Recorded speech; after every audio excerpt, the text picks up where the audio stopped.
Itu beda. Kalau di sono boleh-boleh aja berjabat tangan, bersentuhan, ya.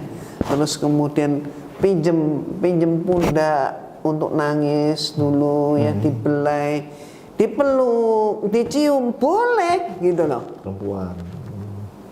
Ya kan? Boleh, laki dan perempuan seperti itu boleh. Ya.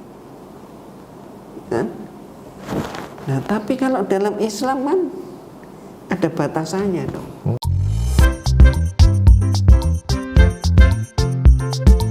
Assalamualaikum warahmatullahi wabarakatuh. Kembali lagi di channel Adama Entertainment, channelnya tentang video Islam dan juga kisah mu'alaf. Sebelum mulai, jangan lupa untuk like dan juga subscribe ya. Tanpa panjang lebar, ayo kita saksikan. Karena salib adalah hukuman untuk para pelaku perbuatan kriminal. La haula wala quwwata illa billah. Simbol yang diberikan oleh Nabi Isa terhadap agama yang dia pimpin adalah ikan. Ikan. Yes. Nah, Kok bisa ikan nih? nah nanti deh. Itu lihat di YouTube Umi. Baik, Umi. Insya Allah ya. Ya, jadi apa namanya, beda ya dengan agama Umi sebelumnya, bahwa Islam itu ada fase di mana mengimani dahulu, akan tapi indra ini nggak menjangkau itu seperti surga. Dan kalau sebelumnya kan, kalau agama Umi yang sebelumnya mungkin nggak mengandalkan itu ya, Umi. Mengandalkan hanya imani saja dan seterusnya. Umi, mohon izin ke pertanyaan selanjutnya, Umi. Di dalam video Umi beberapa yang sudah banyak sekali, Umi pernah menjelaskan apa tentang misionaris. Subhanallah, sekarang kita melihat banyak sekali ya misionaris yang bertebaran dan seterusnya. Mau nanya sama Umi Rene, apa sih yang mendorong dia kuat untuk mendakwahkan ya dalam tanda kutip ya, kekristenan itu?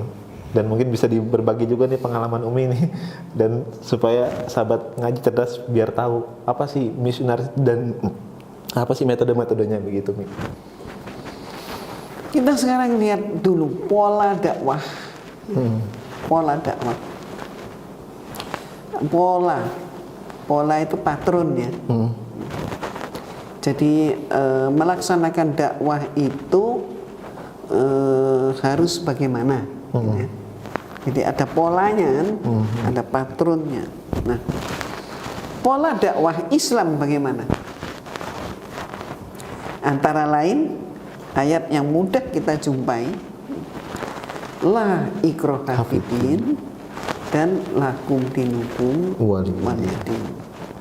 Buktinya dalam sejarah terungkap sampai ketika Islam itu menguasai 2/3 dunia.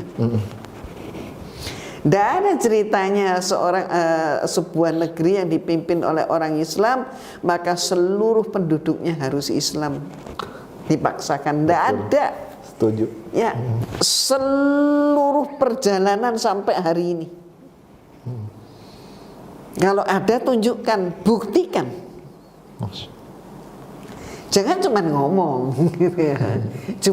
Jangan cuma klaim, tapi buktikan bahwa dia dipaksa jadi Islam. Kalau nggak mau, pancung. Katanya kan itu. Katanya berbagai fitnah kan Islam itu main pancung kan gitu ya. Oke. Terus tadi kemana pertanyaan tadi? Misionaris. Oke. Dakwah Islam merambunya, patronnya jelas ya? Jelas. La ikraha fiddin lakum dinukum waliyadin. Dalam Kristen bagaimana? Ini kan harus kita lihat dua-duanya. Simbolnya pengadilan itu apa? Timbangan. Jadi keadilan itulah timbangan. Kita menimbang sebuah agama, ya, juga secara adil. Kita melihat dua buah agama sampai Umi hijrah. Itu kenapa? Ya timbang dua-duanya. Itu ya. Jadi bukan unsur menjelekkan, enggak. Ini unsur pilihan. Ya, nah? Pilihan yang adil. Ya kita nggak adil kalau hanya melihat satu. Kalau mau adil ya lihat dua-duanya. Kalau dua, kalau tiga ya lihat tiga-tiganya dan seterusnya. Ya. Oke. Sekarang ini tadi Islam begini. Nah ini di dalam agama yang dulu bagaimana? Coba lihat di dalam Injil Matius dan Markus, merujuk dua, Matius dan Markus. Pergilah ke seluruh dunia, kabarkanlah Injil kepada segala makhluk, jadikan mereka sebagai muridmu. Satu lagi, menyebarlah ke seluruh dunia, kabarkanlah Injil, jadikan mereka semua muridku, baptislah mereka. Ini patronnya. Jadi disuruh apa? Nyebar ke seluruh dunia. Disuruh apa? Menginjili. Terus dibaptis, dijadikan murid. Ya, ya, taat pada instruksi, gitu kan? Instruksinya apa? Membaptis seluruh dunia. Nah ini loh. Di sini instruksinya membaptis seluruh dunia. Lah misionaris ya harus membaptis seluruh dunia.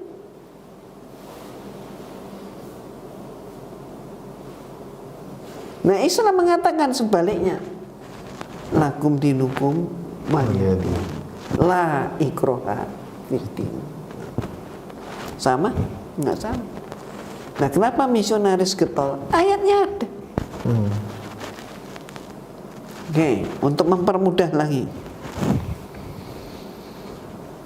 Bagaimana kalau ada orang Islam tapi dia tidak sholat Jumat sampai 10 kali? 5 kali, 10 kali, gimana? Kata Nabi sih gimana kafir lah gitu. Nah, jadi seorang itu Islam atau bukan dilihat dari sholatnya. Ya. Jadi kalau dia taat, ya dia sholat. Kalau dia nggak taat, dia nggak sholat.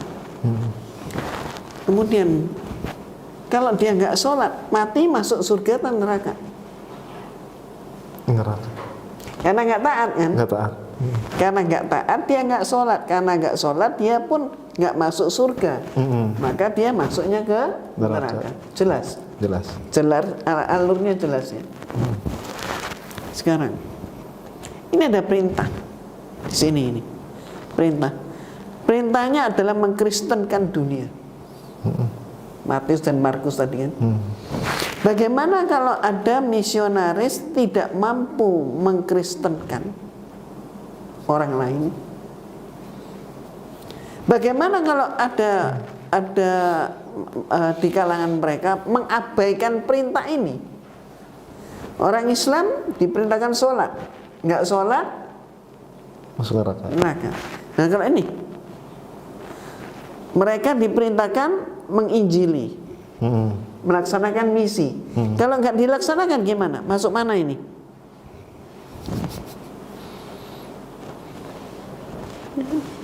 Masuk mana ini?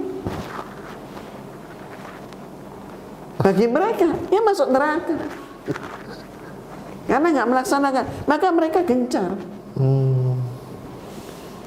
Terus kemudian ditambah lagi dengan apa? Ditambah lagi dengan, mohon maaf, ada upahnya. Iya. Permen-permennya itu ada. Kalau nggak salah perpuluhan.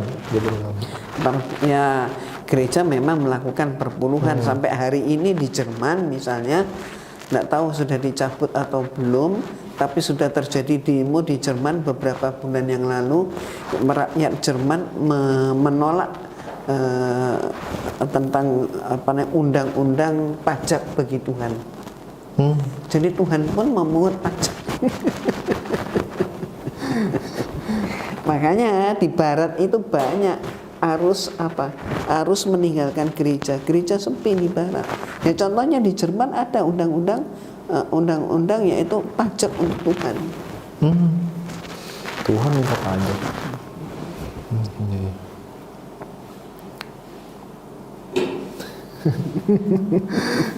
Insya Allah. Artinya memang ada keuntungan pribadi yang mereka dapatkan. Itu baru situ. Nah, bagaimana kalau kemudian Anda meneliti lebih jauh lagi tentang programnya Rands Corporation? Bahasanya, Insya Allah. Ya, nah? Bagaimana kalau Anda meneliti lebih lanjut lagi bagaimana tentang Rockefeller ya, dan sebagainya? Ya, memang mereka kan orang pinter kan. Ya.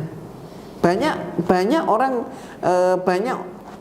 awam terkesima. Loh, mereka kan semuanya intelektual, mereka kan orang pinter, masa mereka enggak ngerti?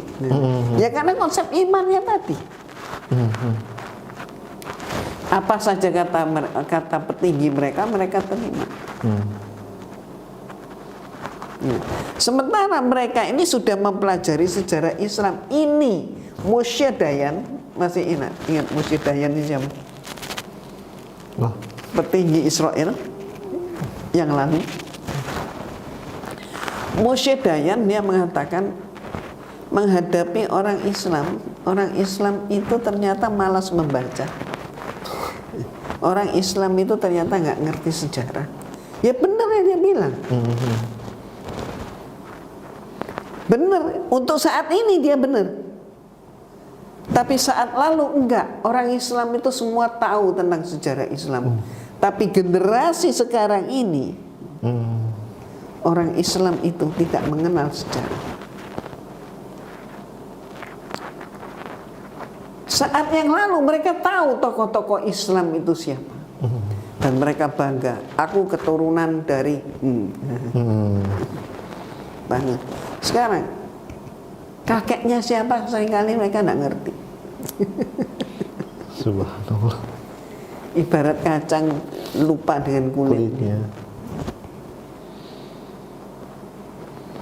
Mereka ini yang ingin Umi sampaikan, mereka ini memang getol mempelajari sejarah Islam. Tapi di sisi yang lain mereka berbuat umat Islam dilupakan, diprogram lupa dari sejarah Islam.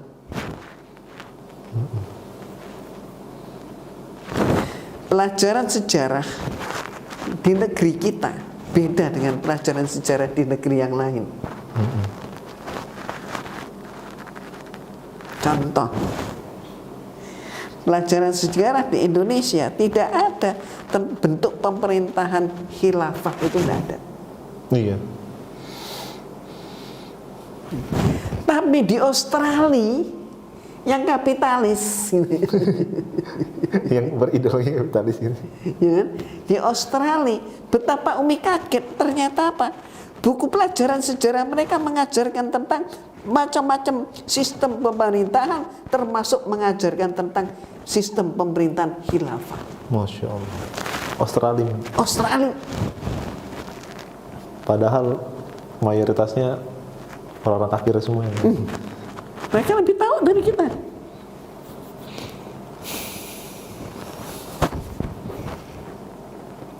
Masya Allah. Sungguh disayangkan sekali ya, Umi ya, keadaan kita saat ini ya, melupakan beberapa Malah sejarah. orang Islam yang awam kadang-kadang masih banyak yang kita jumpai ISIS. Oh, makanya ISIS itu Islam, tapi Islamnya yang fanatik itu ISIS. Loh. Bodoh banget.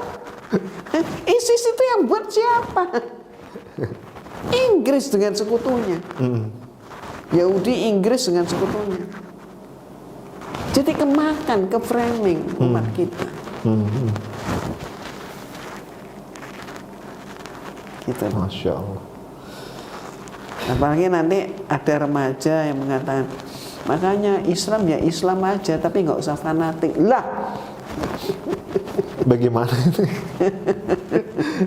Islam ya Islam, tapi jangan ikut-ikutan radikal. Lah, ini kan bekas framing, bekas-bekasnya itu nampak nyata.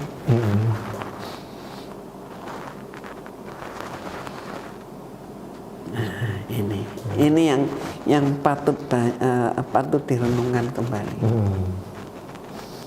Masya Allah. Artinya memang kita sebagai seorang muslim memang harus memperdalami sejarah ini ya. Kemudian juga tadi Umi sempat singgung juga, kita harus mengetahui juga pergerakan mereka seperti apa, misionaris seperti apa gitu. Bahkan yang sempat saya dengar juga Mi, ada juga yang misionaris yang main paksa-paksa gitu. Memang itu diperkenankan apa dalam agama Kristen Mi? Ya faktanya banyak ya. Jadi gini, kalau Anda tanya diperkenankan atau tidak, Umi balik mau tanya dulu. Boleh nggak kitab suci diubah-ubah? Nggak boleh, karena kan kitab suci Mi. Tapi nyatanya diubah kan? Diubah ya. Nah itu dia. Satu-satunya kitab suci yang tidak mengalami perubahan itu hanya Al-Quran. Al-Quran. Ya. Jadi kalau kita mau kembali kepada ayat-ayat yang memang merupakan benar-benar wahyu Allah, ya kembali ke Al-Quran. Baik. Kalau hukum-hukum mereka itu kan hukum yang dianggap benar saat ini. Suatu saat dianggap nggak benar, suatu saat dianggap kedaluarsa, ganti. Diganti Mi. Hukum bisa diganti ya. Kenapa enggak? Anggapannya seperti misalnya kita lihat nih yang ramai diperbicarakan di masyarakat. Undang-undang menyatakan presiden itu paling lama untuk 2 periode. Bisa nggak diganti 3 periode? Tergantung siapa yang buat undang-undang.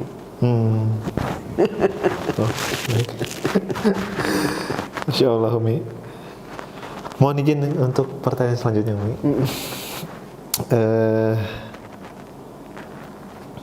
Ketika Umi sudah mendapatkan hidayah memeluk Islam, tentunya mungkin ada kesulitan yang Umi rasakan gitu kan ya.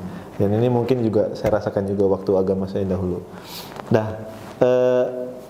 tipsnya untuk istiqomah Umi pada saat Umi merasakan kesulitan setelah menjadi seorang muslimah, mungkin juga bisa diambil ibrohnya untuk sahabat ngaji cerdas.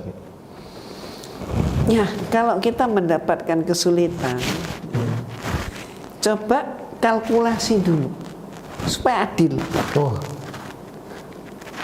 Supaya kita mendapatkan kesimpulan yang benar. Jangan sampai gagal paham. Ya kan? Jadi kalau kita mendapat kesulitan, kalkulasi. Kesulitan kita ini seberapa? Kemudahan yang sudah kita terima itu seberapa? Jangan-jangan kesulitannya sekian, kemudahannya sekian. Itu rumusnya. Jadi alhamdulillah, karena Umi menjadi Islam itu bukan karena tertarik pada manusia. Penting banget ini. Tapi karena Umi menjadi Islam itu justru karena tertarik pada Al-Quran, tepatnya adalah surat Al-Ikhlas. Beda. Ketika kemudian ada orang-orang Islam yang melakukan oknumnya, yang melakukan penyimpangan, Umi tahu bukan Islam nggak begitu, itu kelakuan dia tuh.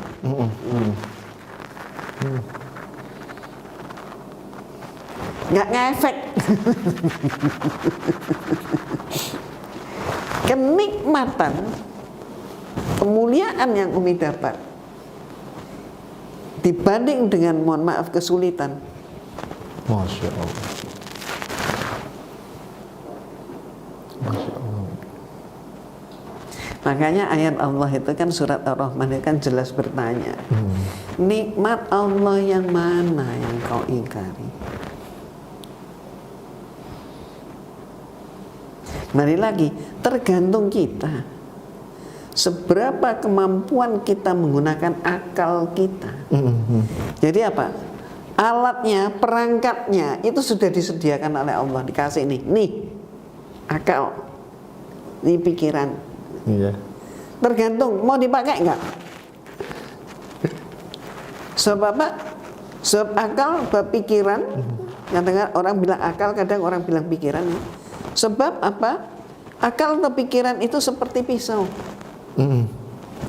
Walaupun kita punya pisau yang bagus, stainless, mohon maaf dibeli ya, dalam bentuk tajam, jangan dipakai deh. Jangan diasah. Maka pisau itu majal.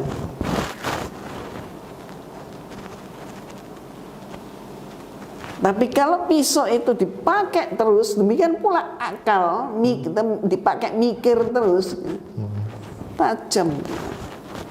Insyaallah. Betul. Makanya Umi mohon izin, banyak sekali dalam Al-Quran mungkin ayat-ayat yang mengajak berpikir ya Allah. Afala ta'qilun, afala tadurun, afala tubzirun, afala tadafakkarun, dan lain-lainnya. Banyak banget. Artinya, insyaallah. Ya, ayat pertama yang Allah turunkan surat apa? Al-Alaq. Iqra. Coba bandingkan yang lain. Enggak ada. Baik Umi, itu kan tadi tentang kesulitannya dan tipsnya ya. Semoga bisa menginspirasi bagi sahabat ngaji cerdas, khususnya bagi mualaf, supaya tips dari Umi bisa dimanfaatkan untuk menguatkan iman dan istiqomah insyaallah. Umi, mohon izin pertanyaan selanjutnya lagi Umi.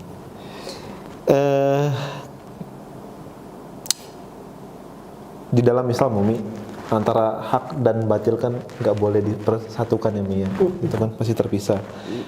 Akan tetapi fenomena yang kita dapatkan saat ini, banyak sekali orang-orang yang kategorinya dia muslim nih, akan tapi mereka, mohon maaf ya, dia sholat, kemudian tapi dia masih berpacaran, contoh kecilnya seperti itu.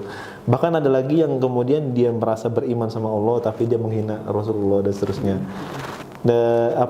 Mungkin kan ini ada kaitannya juga ya tentang Islam kafah ya. Nah, menurut Umi bagaimana menjadi seorang muslim yang baik Umi untuk menjalankan Islam secara kafah? Jadi ada orang Islam tapi suka nyinyir terhadap Rasulullah. Berarti apa? Dengan pendekatan berprasangka baik, husnudon. Anggap aja orang itu nggak ngerti tentang Islam. Dia Islam tapi nggak ngerti tentang Islam. Ini bahaya. Pemahaman ini adalah pemahaman sekuler. Dan pemahaman sekuler itu memang miliknya gereja. Gereja memang harus sekuler, harus liberal. Kalau enggak, ya kan ditinggal.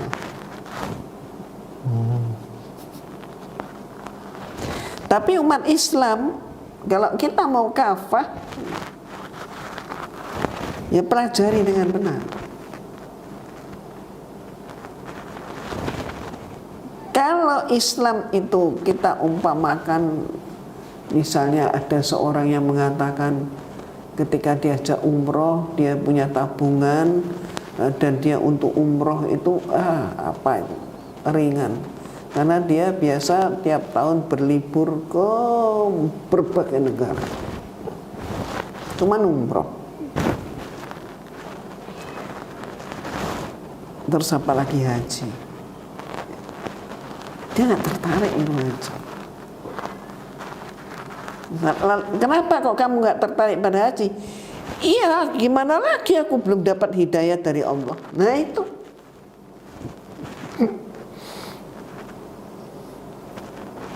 Tapi kalau dia adalah pribadi yang kafah, Islamnya itu kafah, dia pribadi yang menyeluruh, Islamnya kafah, berpikirnya secara Islami, berbicaranya secara Islami, makannya secara Islami, pergaulannya secara Islami. Kalau dia kafah, siapa yang nggak pengen untuk terus-terusan umroh atau haji? Betul. tapi dia salahkan, seolah-olah dia menyalahkan pihak yang lain gitu ya. Bahkan dia menyalahkan Allah. Ya aku nggak dapat hidayah, enteng gitu. Ya udah, karena aku nggak dapat hidayah ya aku nggak tergerak, aku belum digerakkan ke situ. Nah ini Islam itu, mohon maaf, jangan dipahami kayak meteor, atau hidayah itu jangan dipahami kayak meteor jatuh pluk, itu bukan. Jadi seseorang itu adalah dia menjadi kafah kalau memang dia belajar. Jadi bukan nunggu meteor jatuh maka dia kafah. Bukan menunggu meteor jatuh baru dia itu kemudian punya alasan hijrah. Yang enggak. Belajar dulu. Istilahnya apa ya? Untuk kaum muda zaman sekarang apa ya istilahnya? Jangan nanggung. Jangan separuh-separuh. Kalau mau masuk surga, masuklah. Jangan cuman intip-intip aja. Di surga itu demikian teduh, sejuk, nyaman, harum. Matanya doang yang ngintip, tidak dari celah-celah pintu surga, tapi dia berada dalam neraka. Ya, ibaratnya. Jangan kayak gitu. Kalau kita ingin merasakan manisnya buah mangga, jangan cuma liatin mangga terus, makanlah. Ya kan? Ya kalau mau mempunyai rumah yang nyaman gitu ya, rumah mungil yang indah, yang sejuk gitu, ya oke. Bagi yang sudah mempunyai persiapan, bangunlah. Jangan cuman ngimpi aja. Belum dapat hidayah. Terus dapat uang dibuat mabuk, dapat uang untuk berzina, dapat uang dugem, gitu kan? Terus ada lagi uang riba, gitu kan? Jadi rentenir, gitu kan? Nggak berkah ini ya. Mengundang datangnya laknat Allah. Masya Allah. Ya mungkin artinya juga Islam itu bukan agama prasmanan ya Mia, yang bisa. Bukan agama prasmanan, juga bukan agama keturunan. Jadi Islam itu way of life. Way of life, Masya Allah. Pedoman kehidupan. Kalau orang hukum mengatakan Islam itu konstitusi, Al-Quran itu konstitusi, gitu ya. Sudah tahu kalau Islam agama merupakan konstitusi, kenapa masih pakai konstitusi yang lain? Insya Allah. Ya kan? Jadi belajar, makanya ikro. Kebayang nggak? Sekarang anak-anak sekolah yang ikut daring melulu, ya toh, nggak pakai tatap muka, itu tambah bodoh apa tambah pinter?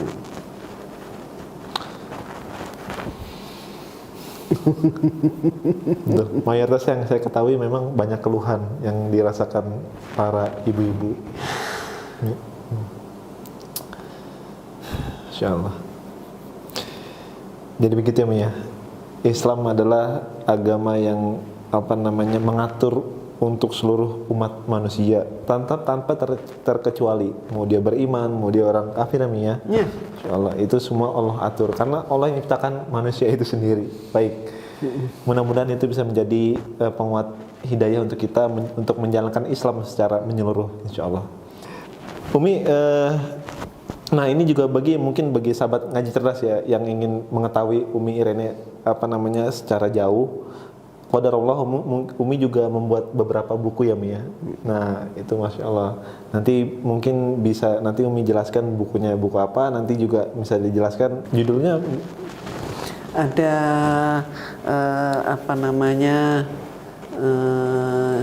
perbandingan ya antara Islam, Kristen. Ada judulnya Paulus, tentang Paulus sang pencipta Kristen. Ini orang Kristen banyak yang nggak ngerti. Oh, itu khusus orang Kristen bukunya. Enggak, kita harus tahu. Jangan sampai nanti orang Islam nggak ngerti, diajak pacaran mau-mau aja. Baik. Ini penting banget. Apalagi orang Islam kemudian di PDKT kan, anak muda PDKT, oh ini kalau di masjid ini gini jelek, kalau ini di gereja bagus. Ini supaya dia ngerti. Terus ada lagi yang judulnya bukunya adalah ya Bible bukan Injil. Nah, ini Bible bukan Injil. Bukan Injil. Maksudnya apa? Bible itu kan kitab suci mereka, bukan Injil. Injil itu dalam arti kata wahyu Allah kepada Nabi Isa. Bible bukan Injil. Itu kan menarik. Ada udah pernah baca belum? Insya Allah ada mau baca insya Allah. Ya, alhamdulillah. Baik. Semoga Allah berikan kemudahan untuk Anda. Amin, amin, amin. Baik, bagi sahabat Ngaji Cerdas tadi sudah disebutkan untuk bagaimana untuk buku-buku Umi, silakan nanti dipesan, nanti insya Allah linknya kita taruh di deskripsi insya Allah. Umi juga Masya Allah ya, sekarang saya juga ada di pesantrennya Umi Rene nih, Masya Allah. Ini di daerah Bogor ya, Sentul ya, Masya Allah. Dan Masya Allah sangat indah sekali, tadi saya sempat lihat-lihat nih, Masya Allah. Dan saya ingin bertanya sama Umi, mohon izin, apa sih yang mendorong Umi untuk kuat membuat pesantren ini, Umi? Umi itu dulu berawal juga mu'alaf ya. Kenapa sebut berawal? Ya sekarang nggak boleh lagi disebut mu'alaf. Mu'alaf itu adalah sebutan sementara. Ya. Kalau orang baru masuk Islam, nah itu mu'alaf. Nah, Umi kan bukan lagi baru. Sudah masa yang lalu gitu ya, sudah panjang. Pada saat itu Umi jatuh bangun. Mencari pembina mu'alaf itu sulit luar biasa. Umi menginginkan mu'alaf yang sekarang jangan mengalami kesulitan-kesulitan Umi dahulu. Masya Allah, Masya Allah. Umi menginginkan semua mu'alaf juga mudah banget untuk mendapatkan pendidikan asalkan dia mau. Maka contohnya bagi mu'alafah ya. Umi sebut mu'alaf, ini mu'alafah lebih menjurus. Mu'alaf yang perempuan itulah mu'alafah. Mu'alafah mereka sudah punya tempat, untuk mendapatkan pendidikan, untuk mendapatkan naungan, untuk belajar bagaimana berperilaku menjadi seorang muslimah. Itu ada semua di sini. Masya Allah. Nah, dalam masa pandemi seperti ini, Umi pun nggak berhenti. Maka pembinaan itu dilaksanakan secara online. Jadi nggak ada hambatan lah untuk belajar. Masya Allah. Intinya mu'alafah itu Umi buat pesantren supaya nggak terjadi lagi apa yang Umi rasakan di dahulu ya. Nah, terus kenapa Umi kok tidak terima yang laki-laki?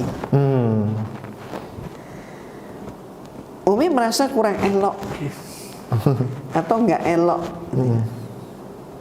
kalau laki-laki dibina oleh perempuan. Dan mohon maaf, dan sebaliknya ya kayak gitu sih. Lebih baik perempuan itu dibina perempuan. Karena apa? Maaf ya, Karena tata cara pergaulan yang berbeda dari zamannya dulu, hijrah ke dalam agama kita itu beda.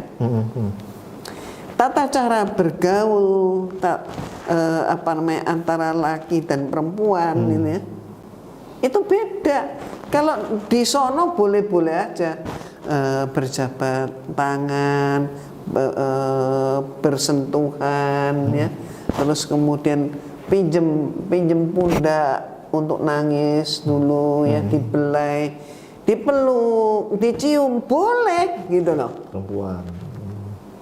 Ya kan? Boleh laki dan perempuan seperti itu boleh. Ya. Kan? Nah, tapi kalau dalam Islam kan ada batasannya dong. Jadi lebih elok, ya, lebih nyaman, gitu, ya, lebih aman, gitu, ya. Kalau perempuan ya biarlah yang membina perempuan. Nah, kalau laki-laki ya biarlah yang membina laki-laki. Makanya Umi, itu pemikiran Umi ya. Maka Umi membatasi diri. Umi hanya untuk perempuan. Masya Allah. Masya Allah. Ya, luar biasa Umi. Mudah-mudahan ya pesantren ini sampai panjang umurnya, melebihi umur-umur kita semua ya. Amin. Amin. Amin. Dan mudah-mudahan menjadi amal jariah juga buat Umi ini. Amin. Dan hisapnya ringan insya Allah. Amin. Baik. Umi Reni, sebelum Adam tutup, ada nggak pesan-pesan untuk sahabat ngaji cerdas, baik yang dia mu'alaf ataupun dia muslim dari lahir, Mi? Fadol, Mi. Ya, makasih. Pesannya adalah jangan pernah lewatkan satu hari pun untuk sia-sia.